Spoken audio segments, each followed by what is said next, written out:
Hi weavers, స్పాట్లైన్లో ఈరోజు మనం తీసుకున్న అంశం అంబటి రాంబాబు ఇంటి మీద ఆఫీస్ మీద జరిగిన దాడులు. అంబటి రాంబాబు గారు మన ముఖ్యమంత్రిని అన్న మాటల గురించి, జరిగిన గొడవల గురించి మనం 2 రోజుల పాటు వీడియో చేయకుండా వెయిట్ చేశాము. ఎందుకంటే దాని తర్వాత ప్రభుత్వం ఎలా స్పందిస్తుంది, గల్లా మాధవి గారు ఎలా స్పందిస్తారు, హోమ్ మినిస్టర్ ఎలా స్పందిస్తారు అని చెప్పి తొందరపడకుండా వీడియోని చేయకుండా 2 రోజుల పాటు వెయిట్ చేశాము. ఇప్పుడు హోమ్ మినిస్టర్ గారు ప్రెస్ మీట్ పెట్టారు, గల్లా మాధవి గారు ప్రెస్ మీట్ పెట్టారు. వారి దాడుల్ని పూర్తిగా సమర్థించే విధంగానే మాట్లాడారు. అంబటి రాంబాబు గారు ముఖ్యమంత్రి అంటాం ముమ్మాటికి 100కి 100% తప్పు. కానీ దానికి మీరు ఏం చేయాలి? చట్టపరంగా చర్యలు తీసుకోవాలి. ఇప్పుడు జగన్మోహన్ రెడ్డి గారు ప్రభుత్వం ఉన్నప్పుడు పట్టాభి గారు జగన్మోహన్ రెడ్డి తిట్టితే వారి అభిమానులు వెళ్ళి పార్టీ ఆఫీస్ ధ్వంసం చేశారు. అప్పుడు జగన్మోహన్ రెడ్డి గారి ప్రభుత్వం ఉంది. దాని తర్వాత మీ ప్రభుత్వం వచ్చినాక పార్టీ ఆఫీస్ మీద దాడి జరిగిన వాళ్ళందరి మీద కేసులు పెట్టి వారికి ఒక రకమైన సినిమా చూపించారు, అందరికీ లెవెల్ అయిపోయింది. మళ్ళీ ఈరోజు కూడా మళ్ళీ మీరు అదే పని చేస్తే ఇంకా ఆ ప్రభుత్వానికి మీ ప్రభుత్వానికి ఇంకా తేడా ఏముంటుంది? ఒక ఎమ్మెల్యే గారు ఒక 2,000 మందిని 10,000 నుంచి 2,000 మందిని జనాన్ని తీసుకొని వెళ్ళి క్షమాపణ చెప్పండి, లేదు మేము వచ్చాము దాడి డైరెక్ట్గా ఎమ్మెల్యే గారే అంటున్నారు. అసలు వినండి, ఒక్కసారి వినండి మాధవి గారు ఏమన్నారు. దుర్భాషలాటం అనేది అతని వ్యక్తిత్వానికి నిదర్శనంగా ఈ రోజు నేను చెప్తున్నాను. దానికి పొరపాటు అయిపోయింది అని ఈ రోజు బయటకు వచ్చి అతను క్షమాపణ చెప్పి తీరాల్సిందే. అన్నట్టు వదిలేస్తే మా పనుల మీద మేము దృష్టి పెట్టి మేము చేసే అభివృద్ధి కార్యక్రమం ముందుకెళ్తూ ఉంటే ఇలా ఎంకరేజ్ చేసినట్టే అవుతుంది అన్న ఒక ఉద్దేశంతో ఈ రోజు మేము ఖచ్చితంగా దాడికి దిగబడ్డాము. మేమందరం కూడా చాలా సానుకూలంగా దాడికి మేము ఎగబడ్డాం అంటున్నారు. 1,500 మందితో కర్రలతో చీపుళ్లతో వస్తే అది మీరు క్షమాపణ చెప్పించడానికి వచ్చారా, లేకపోతే దాడికి ప్రయత్నించడానికి వచ్చారా? ఇళ్ల మీద అంతమంది కర్రలతో వస్తే వచ్చిన వాళ్ళు కంట్రోల్ అవుతారా, దాడి చేస్తారా? క్షమాపణ చెప్పే విధంగా మీరు వచ్చి ఉంటే అలా కనపడట్లేదు. అక్కడ మీకు క్షమాపణ చెప్పించడానికి వచ్చినట్టే కనపడట్లేదు. ఎవరికి వారు ప్రభుత్వాన్ని, చట్టాన్ని తమ చేతుల్లో తీసుకుంటూ పోతే సమాజానికి ఎటువంటి మెసేజ్ వెళ్తుంది? రాష్ట్రం మీద ఎంత ప్రభావం ఉంటుంది? ఇలాగా రాజకీయమైన దాడులు జరుగుతూ ఉంటే రాష్ట్రంలో అభివృద్ధి జరుగుతుందా? కంపెనీలు వస్తాయా? రాష్ట్రం ఎంత వెనకబడిపోతుంది? రేపు జగన్మోహన్ రెడ్డి గారు వస్తారు. ఈ దాడి మీద జరిగిన ప్రతిదీ వీడియోస్ ఉన్నాయి. రేపు ఆయన కూడా కక్ష సాధింపు చర్యలు చేస్తారు. మీరందరూ ఏమైపోతారు? ముఖ్యమంత్రి రేంజు పెద్ద పెద్ద నాయకులు ఏమి కారు. ఆ దాడికి పాల్పడిన చిన్న చిన్న వాళ్ళు, నాయకులు, కార్యకర్తలు, కుటుంబాలు, వాళ్ళ కుటుంబాలు ఉంటాయి. రేపు వాళ్ళ భవిష్యత్తు ఏమైపోతుంది? అంటే చట్టాన్ని చేతిలో తీసుకోమని మీరే ప్రోత్సహిస్తున్నారు.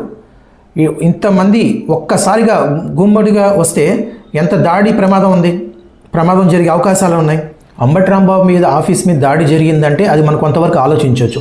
ఎదురుగా ఉన్న వాళ్ళ ఇంటి మీద కూడా దాడి చేసి ఇంట్లో ఉన్న భార్య, పిల్లలు, కూతుర్లు ఎంత భయభ్రాంతులకు గురవుతారు? మాధవి గారు, మీరు ఆడవాళ్ళని కించపరిచారు ఉద్దేశంతోనే వచ్చారు కదా. అంత దాడి జరిగినప్పుడు అక్కడ ఇంట్లో ఆడవాళ్ళు ఉంటారు, పిల్లలు ఉంటారు, జాగ్రత్త అని మీరన్నా చెప్పాలా? అయినా ఆ ఇంట్లోకి వెళ్ళి కార్లు, అద్దాలు ధ్వంసం చేసి వాళ్ళని భయభ్రాంతులు చేసేసారు. ఎవరన్నా ఒక మాట అనేసరికి ఆవేశంగా దాడి చేయడానికి వచ్చారు, ఓకే, దాడి చేసేసారు. వెళ్ళిపోయి ఉంటే అది వేరే విధంగా ఉండేది. ఇంటెన్సిటీగా అక్కడే 4-5 గంటల పాటు కార్యకర్తలు అక్కడే ఉండి మళ్ళా దాడి చేయడానికి ప్రవర్తించి ఎంబడబడి రాళ్లతో కొట్టి ఆఫీస్ ధ్వంసం చేసి పూర్తిసారి ఇంటిని ధ్వంసం చేసేసి ఎంత భయభ్రాంతులు క్రియేట్ చేశారండి. పోలీసులు కూడా సమయంతో మెల్లగా పక్కకు లాగుతూ ఉన్నారే కానీ వారి మీద ఎటువంటి లాఠీ చార్జ్ చేయడం, తొలగించడం. ఇప్పుడు మన జరిగిన దాడిలో పోలీసులు ఎంతమంది వారి మీద కేసులు పెట్టారు, ఎంతమందిని అరెస్ట్ చేశారో కూడా ఇప్పటివరకు ఏం తెలియదు. ఇలా ఎవరికి వాళ్ళు చట్టాన్ని తమ చేతిలో తీసుకొని ఇంత 1000 మందితో 200 మంది దాడి చేస్తూ పోతే ఏ సంస్కృతి వస్తుంది? మనం ఎవరికి ఏం చెప్తున్నాం? ప్రజలకు ఏం చెప్తున్నాం? రాబోయే తరాలకు ఏం నేర్పిస్తున్నాం? రాజకీయం అంటే ఇలా కొట్టుకోవటం, చంపుకోవటం, దాడులు చేసుకోవటం, ఇదేనా రాజకీయం?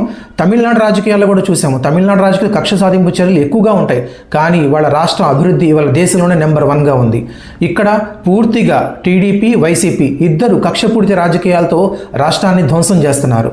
ఈ విధంగా తయారైతే రాష్ట్రం మరో బీహార్ రావణ కాష్టంలా తయారవుతుంది.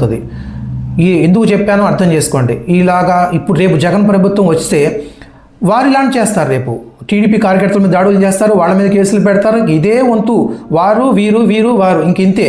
రాష్ట్రం అభివృద్ధి, రాష్ట్రం ఎటుపోతుంది, ఏం అవసరంలా. ప్రజలకి రెచ్చగొడతాం, తగాదాలు, గొడవలు, వీటి మీద రాష్ట్రాన్ని ధ్వంసం చేసేస్తున్నారు పార్టీలు. అభివృద్ధి మీద కాన్సన్ట్రేషన్ చేయండి కొద్దిగా. రెండు పార్టీలు అభివృద్ధిని ముందుకు తీసుకెళ్తూ రాష్ట్రాన్ని అభివృద్ధి పరచడం తప్ప వాళ్ళని తిట్టారు, వీళ్ళు తిట్టారు, ఎమ్మెల్యే మీద దాడులు చేయటం, ఇళ్ల మీద దాడులు చేయటం, అది వైసీపీ ప్రభుత్వం కానీ తెలుగుదేశం ప్రభుత్వం కానీ పూర్తిగా చట్ట వ్యతిరేక కార్యక్రమాలే చేస్తున్నాయి. ఏమాత్రం మనకున్న లాని గౌరవించడం కానీ, వ్యవస్థల్ని గౌరవించడం కానీ పూర్తిగా పోయినాయి. ఎవరు పదవిలో ఉంటే వాళ్ళ మాట పోలీసు వినాల్సి వస్తుంది, విని వారు చెప్పినట్టు చేయాల్సి వస్తుంది. ఇంకా చట్టం, కోర్టులు, వారి మీద నమ్మకం ఎవరికి ఉంటుందండి? ఉంటుంది. ఎవరికి? పేదవాళ్ళకి, సామాన్య ప్రజలకి. వాళ్ళ మీద మాత్రం పోలీసు వ్యవస్థలు, చట్టాలు, కోర్టులు బాగా పనిచేస్తాయి. ఇలాగా పరిపాలనలో ఉండి అధికారంలో ఉన్న వాళ్ళ మీద ఎటువంటి ఏమీ పనిచేయవు. ఎవరు దాడి చేసినా అంతే, అయిపోయింది. ప్రభుత్వం ఉంది, ప్రభుత్వం హయాంలో దాడి జరిగింది, ఇంకంతే. ఇది ఎక్కడికి వెళ్తుందో, ఎంతవరకు పోతుందో అర్థం కాని సమస్యగా తయారవుతుంది. ఉండండి, మీ ఇద్దరు రాష్ట్ర అభివృద్ధి మీద ఫోకస్ చేయండి. మీరు వచ్చినా, టీడీపీ వచ్చినా, వైసీపీ వచ్చినా, అది పోయి పూర్తి స్థాయిలో రాజకీయ కక్షపూరితంగా రాష్ట్రం తయారవుతుంది. దయచేసి అందరు రాజకీయ నాయకులు అర్థం చేసుకొని ప్రవర్తించగలరని చెప్పి కోరుకుంటున్నాం. ఇట్లు మీ స్పాట్ లైన్.